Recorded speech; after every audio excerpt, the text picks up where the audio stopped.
Chief Washington analyst and CBS Sunday morning national correspondent Robert Costa joins me now. Robert, your thoughts on this day after the weekend when you spoke to President Trump when this had just begun? Good to be with you, Major. This is clearly a crossroads for the president as he moves forward on foreign policy. He's not seeing this, I'm told, by his allies and those close to him as some kind of debate he's navigating inside of the administration. He's comfortable with his decision. He believes that the United States has to eliminate any possibility of Iran securing a nuclear weapon. So this was not exactly about the day or the time of the attacks. It was about making a decision that would wholesale address his policy.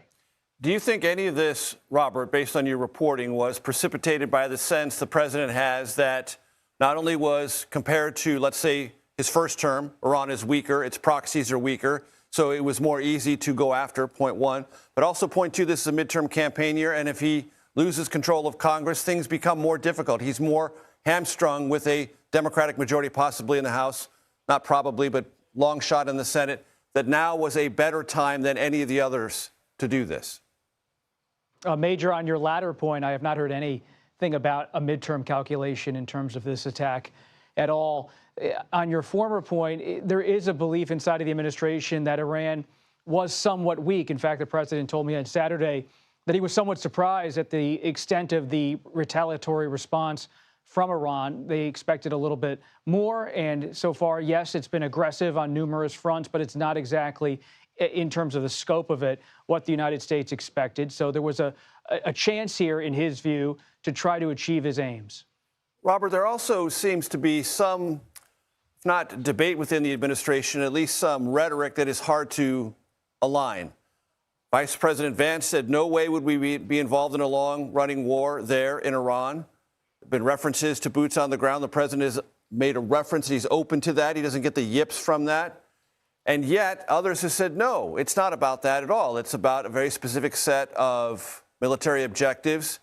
Is the administration at any level having a hard time creating rhetoric and explanations that fundamentally align?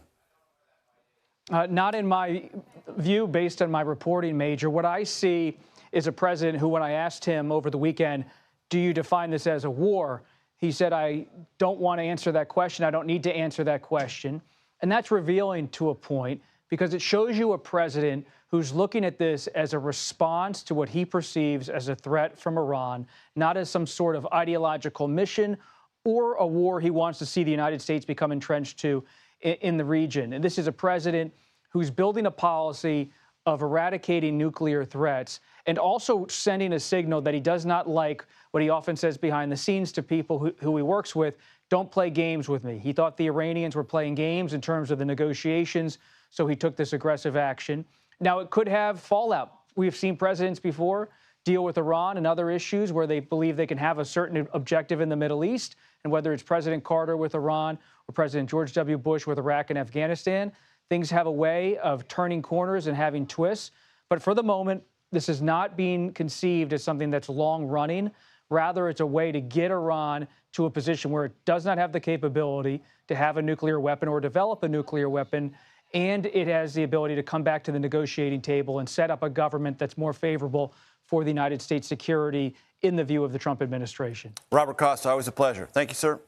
Thank you.